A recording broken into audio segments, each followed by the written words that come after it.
I never thought I would be that guy. The one who ruins a perfect marriage over a meaningless affair. But there I was, standing in our kitchen, as my wife Natalie stared at the contents of an anonymous letter someone had sent her. Photos of me with another woman. Screenshots of explicit text messages. Hotel receipts with timestamps. The evidence was undeniable and comprehensive. I watched the color drain from her face as she processed each piece of damning proof, her hands trembling slightly. The look in her eyes when she finally raised them to meet mine still haunts me. Before I share how this devastating moment changed everything, let me know where you are watching from and hit subscribe if you have ever had to face the painful consequences of your own mistakes. At 34 years old, I had everything a man could want. A beautiful home in Chicago, a career that was skyrocketing, and most importantly, a marriage to the most incredible woman I had ever known. I met Natalie 4 years ago at an industry marketing conference where she was presenting research on consumer behavior. I was immediately struck, not just by her natural beauty but by her sharp intelligence and genuine warmth. She had this laugh that would fill a room, a confident way of moving through space, and eyes that seemed to look right through any pretense. Our first date lasted 6 hours, starting with coffee and ending with us walking along Lake Michigan until midnight, talking about everything from our childhood dreams to our theories on extraterrestrial life. By the third date, I knew she was different from anyone I had ever met. Within a year, I proposed on the same lakefront path where we had our first real conversation. The wedding was perfect, intimate, but elegant. We bought a renovated brownstone in Lincoln Park, filled it with furniture we chose together, and settled into what I thought would be our forever life. Natalie continued rising in her research firm while I worked my way up at Anderson Blake Marketing, one of the top agencies in the Midwest. We talked about starting a family within the next year, even began converting one of our spare rooms into what would eventually be a nursery. The problems began, I think, when I received a major promotion to executive client director. Suddenly, my workload doubled, and the pressure to perform became intense. I was traveling at least 2 weeks out of every month, constantly trying to keep our biggest clients happy, while securing new accounts. Natalie was supportive, even as our time together diminished. She would leave little notes in my suitcase when I traveled, send thoughtful texts throughout my long days, and always welcomed me home with understanding rather than resentment. I did not deserve her. That truth became painfully clear the day I met Rachel Bennett. Rachel was the new marketing director for Pinnacle Solutions, a New York-based tech company that represented nearly 20% of our agency revenue. From our first meeting, there was an energy between us that I should have recognized as dangerous. She was tall, confident, ambitious, and made it clear through subtle comments and lingering eye contact that she found me attractive. Unlike Natalie, who saw right through superficial charm, Rachel responded enthusiastically to the polished, powerful version of myself I presented in professional settings. The first time we crossed a line was after a client dinner in New York. We had been working together for about 2 months by then, maintaining a professional relationship despite the occasional flirtatious comment. That night, after several drinks and a successful presentation, we stayed at the restaurant bar long after our colleagues had left.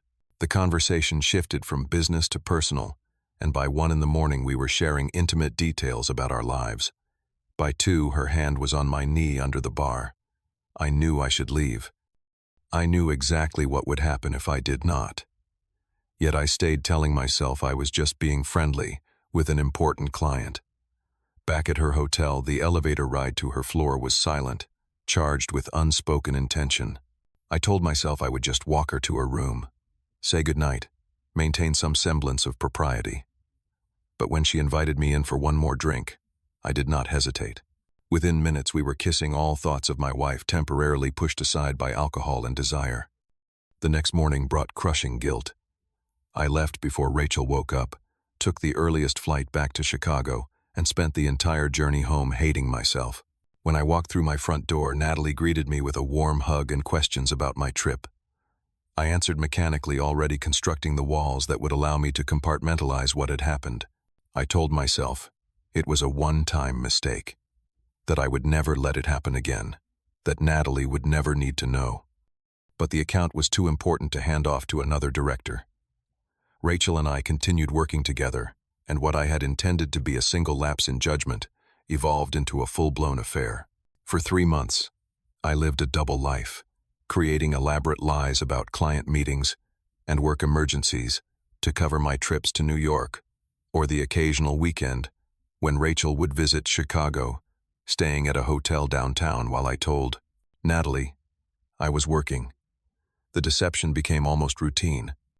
I created separate email accounts, used a password-protected folder on my phone for Rachel's messages, kept a change of clothes at the office, and became meticulous about deleting browser histories and receipts. The worst part was how I treated Natalie during this time.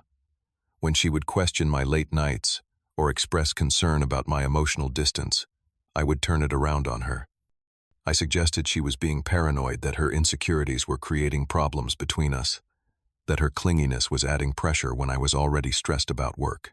It sickens me now to remember how I gaslighted the woman I had promised to love and honor, making her doubt her own instincts when they were absolutely correct.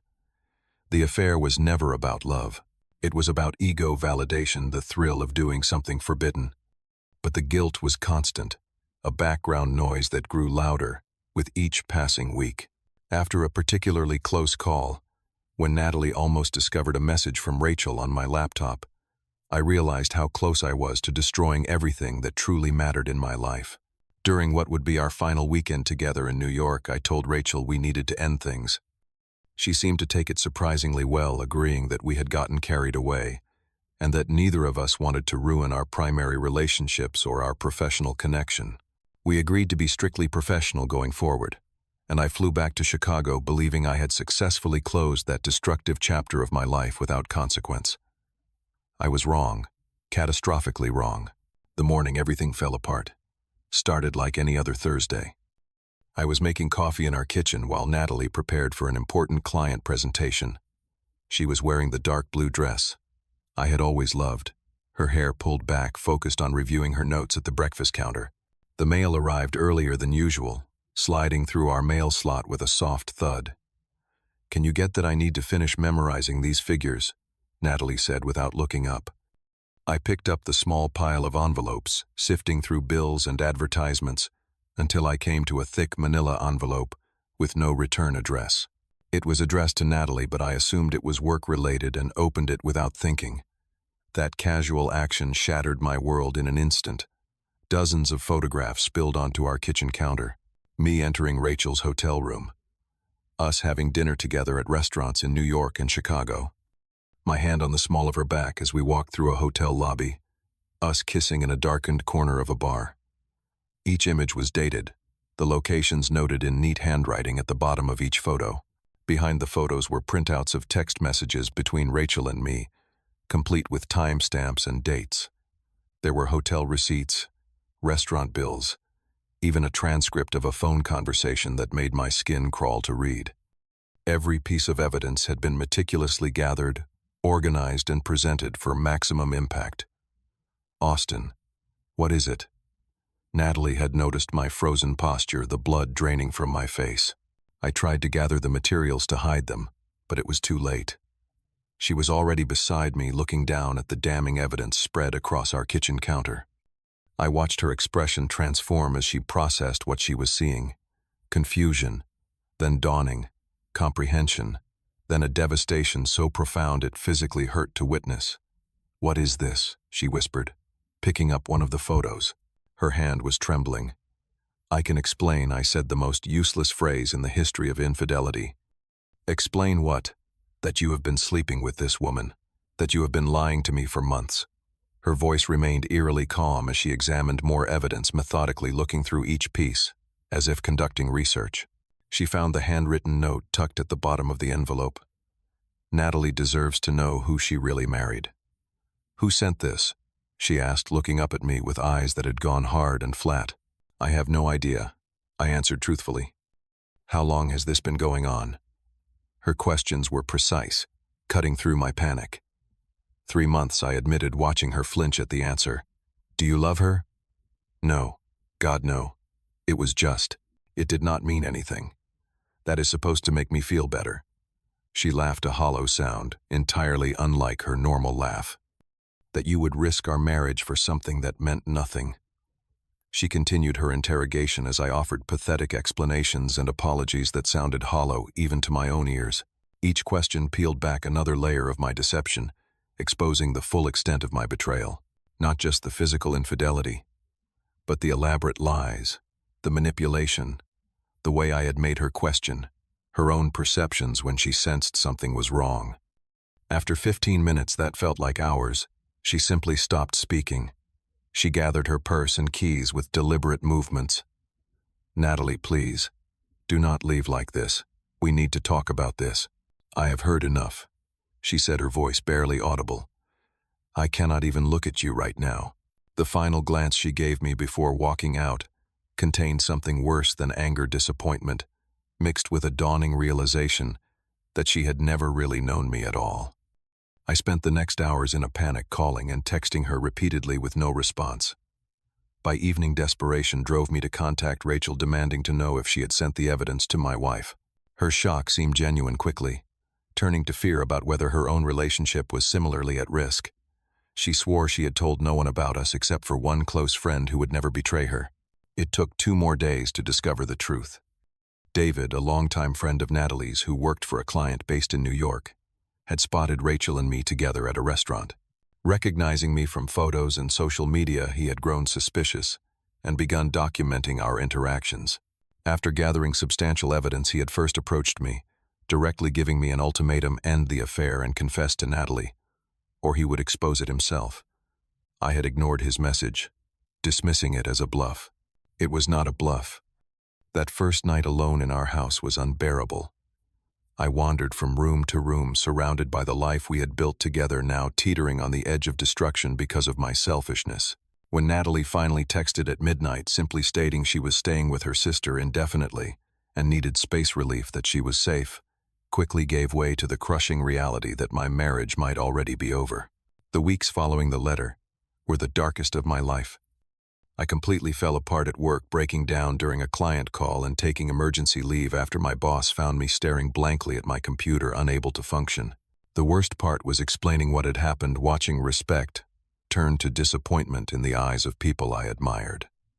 My desperate attempts to reach Natalie grew increasingly pathetic. I sent flowers that were returned. Emails went unanswered. My calls were eventually blocked. The only communications I received were from her sister Jessica telling me to give Natalie space, and from the lawyer Natalie had consulted about divorce proceedings. When I finally located and confronted David, his contempt was palpable. "I gave you a chance to do the right thing," he said. "You did not just cheat on Natalie, you made her think she was crazy for suspecting anything. Do you have any idea what that does to someone I did not?" But I was beginning to understand the full impact of my betrayal as I witnessed its ripple effects. Telling my parents was excruciating. My mother cried not just for Natalie, but for the son she thought she had raised better. My father, normally reserved with his emotions, explicitly expressed his disappointment. "I did not raise you to break promises," he said, simply, the words cutting deeper than any shouting could have. Natalie's family was understandably furious. Her father, who had welcomed me warmly into their family, sent a single text: "Stay away from my daughter until she decides otherwise." Without work to distract me, and with no contact from Natalie, I spiraled into self-destruction. I drank heavily, slept irregularly, and stopped caring about basic hygiene. I ignored calls from friends, unable to face their judgment or concern. My initial anger toward David gradually gave way to a painful self-awareness.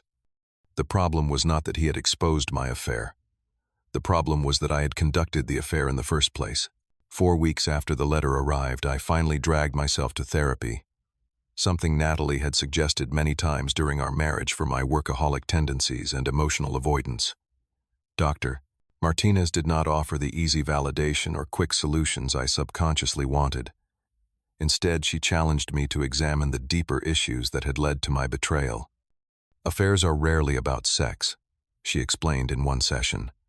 "They are usually about unmet emotional needs and an inability to communicate those needs in a healthy way." Over several intense sessions, I began understanding how my childhood with emotionally unavailable parents had created a bottomless need for external validation. How I had learned to present a perfect facade rather than authentic vulnerability. how I used achievement and others' admiration to avoid addressing my core insecurities. The breakthrough came unexpectedly when Jessica arrived at our house to collect some of Natalie's belongings. I had been avoiding the master bathroom, sleeping in the guest room instead, so I was unaware of what Jessica discovered, and reluctantly showed me an unopened pregnancy test in the medicine cabinet. The implications hit me with physical force. Natalie might have suspected she was pregnant right around the time she received that devastating letter. While I had been living my double life, she might have been preparing to tell me we were starting the family we had planned together. I collapsed onto the bathroom floor, overwhelmed by the potential magnitude of what I had destroyed. Jessica, despite her anger toward me, showed unexpected compassion. "She has not taken the test," she said quietly. "She has not mentioned anything about being pregnant. I am just letting you know what I found." That night, I reached my absolute rock bottom. I seriously contemplated leaving everything behind, moving to a new city, changing my identity, running from the mess I had created. I even looked up one-way flights to distant locations. It was my brother Ryan who pulled me back from the edge, arriving unannounced after Jessica called him, concerned about my mental state. "You do not get to run away from this," he said bluntly, after finding me surrounded by empty bottles and flight searches. "You created this situation. Now you need to stand in it like a man and deal with the consequences." His tough love was exactly what I needed. The next morning, I made 3 decisions that would alter the course of my life. I would commit fully to intensive therapy twice weekly. I would resign from my position to remove Rachel from my life completely. And I would give Natalie the space she needed, while demonstrating through actions, not just words, that I was changing. My resignation conversation with my boss was humiliating, but necessary. I took full responsibility, explaining that I could not in good conscience continue working with Rachel's company after what had happened. Despite the career repercussions, the relief of that clean break was immediate. I wrote Natalie a letter that took 17 drafts to get right. No excuses, no self-pity, no implicit pressure for forgiveness, just complete accountability and a promise to respect whatever decision she made about our future. I gave it to Jessica, along with my wedding ring, telling her there was no rush for Natalie to respond, if she ever chose to at all.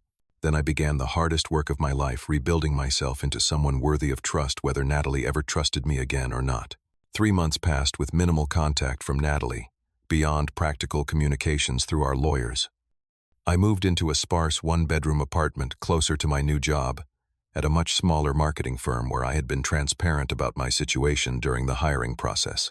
My life became structured around therapy sessions, support group meetings for men dealing with relationship issues, journaling, meditation, and rebuilding connections with friends I had neglected. The guilt remained a daily companion, but gradually transformed from a paralyzing weight into a motivating force for change. I stopped drinking entirely, began volunteering at a local youth mentorship program, and reconnected with my parents in a more authentic way than we had managed in decades. On what would have been our anniversary, I received an unexpected text from Natalie. "I am doing okay." Just those 4 words, but they were the first personal communication in months. I responded simply, "I am glad. You deserve every happiness." No pressure, no questions, respecting the boundaries she had set. 2 weeks later, she called. "I think we should meet," she said, her voice formal and distant. "Coffee at Meridian Tuesday at 10. We arranged to meet at a neutral location, a coffee shop equidistant from our respective new homes. I arrived early, sick with nerves, uncertain what this meeting meant. When Natalie walked in, the sight of her hit me with physical force. She looked different, a new haircut, different style of clothes. But what struck me most was the guarded self-possession in her posture. This was not the open, trusting woman I had married. This was someone who had been hurt deeply and had rebuilt her defenses accordingly. After brief, awkward greetings and ordering coffee, she got straight to the point. "I am pregnant," she said, her eyes meeting mine directly. 4 months now. I found out the week before I received that letter. The timing confirmation hit me like a physical blow, exactly as I had feared. While I had been betraying our marriage, she had been discovering we were going to be parents. I have been working with my therapist to process everything she continued. The betrayal, the lying, the manipulation, all while trying to make healthy decisions for this baby. It has been the hardest period of my life. She described in raw, unflinching detail the trauma my actions had caused her. How she had questioned every memory of our relationship, wondering what had been real. How she had blamed herself initially, thinking she had failed me somehow. How the embarrassment of having to explain the situation to family and friends had compounded her pain. I listened without interrupting, without defending myself, or trying to explain away my actions. This was her time to be heard, something my affair had robbed her of. "I do not know if I can ever fully forgive you," she said finally. "But I do know I want our child to have a father. So I am willing to try to establish a working relationship for the sake of our baby." Her conditions were non-negotiable: complete transparency about my whereabouts and communications. Continued therapy, both individually and eventually together parenting classes, and a clear understanding that we would proceed as co-parents, first with no promises about reconciliation. I agreed immediately, making it clear that I expected nothing beyond the chance to be involved in my child's life, that I would respect whatever boundaries she needed for however long she needed them. Those first months of cautious co-parenting were awkward and painful. We communicated primarily through text, met in public places for discussions about the pregnancy, and attended doctor appointments, side by side, but emotionally distant. I never pushed, never complained, showing up consistently, exactly as promised. When Emma Rose was born on a snowy January morning, I waited anxiously in the hospital corridor until Jessica came to tell me Natalie was asking for me. Entering the delivery room, I stayed in the background, aware of my tenuous position in this pivotal family moment. The nurse asked if I wanted to hold my daughter, but I looked to Natalie first, waiting for her permission. The slight nod she gave changed something between us. Holding Emma for the first time while standing beside Natalie's bed, I made silent promises to both of them to be the man they deserved, to never again put my selfish desires above their well-being, to spend every day earning the second chance I had been given. The first year of Emma's life, Natalie and I lived separately, but established, effective co-parenting routines. I never missed a pediatrician. Appointment was punctual for every custody exchange and documented everything for Natalie when Emma was with me. Slowly, almost imperceptibly, the tension between us began to ease. The first time Natalie called me just to talk with no Emma-related agenda felt like a significant breakthrough. She had read an article about a marketing campaign I had worked on and wanted my professional perspective. The conversation was brief, but cordial, ending with her tentative laugh at something I said, a sound I had feared I would never hear again. By Emma's second birthday, we had progressed to attending counseling together, cautiously discussing what reconciliation might look like. The trust rebuilding process was painstakingly slow, with occasional setbacks when old pain resurfaced.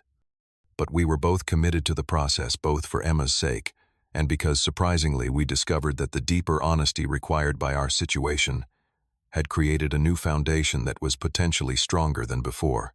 On what would have been our 5th anniversary, we held a small private ceremony, not legally necessary, since we had never finalized our divorce, but symbolically significant. We rewrote our vows with hard-earned wisdom, promising not perfect fidelity, which we had before, but perfect honesty and the courage to be vulnerable with each other, which we had not. Today, looking at Natalie playing with Emma in our new home, I understand that the anonymous letter that exposed my infidelity ultimately saved me from myself. It forced me to confront the broken parts I had been hiding, not just from Natalie but from myself. The painful process of rebuilding trust became the path to becoming someone capable of true intimacy and integrity. Our relationship is not perfect.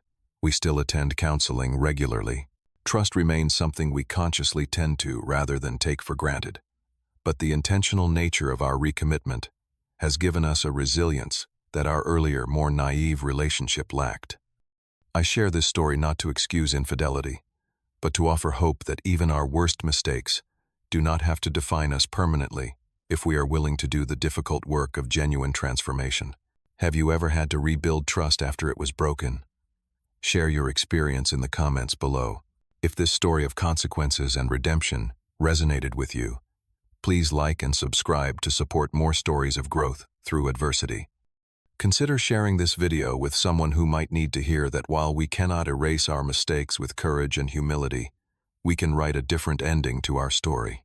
Thank you for listening, and remember that true redemption is never about escaping consequences, but about facing them with integrity and allowing them to reshape you into someone better.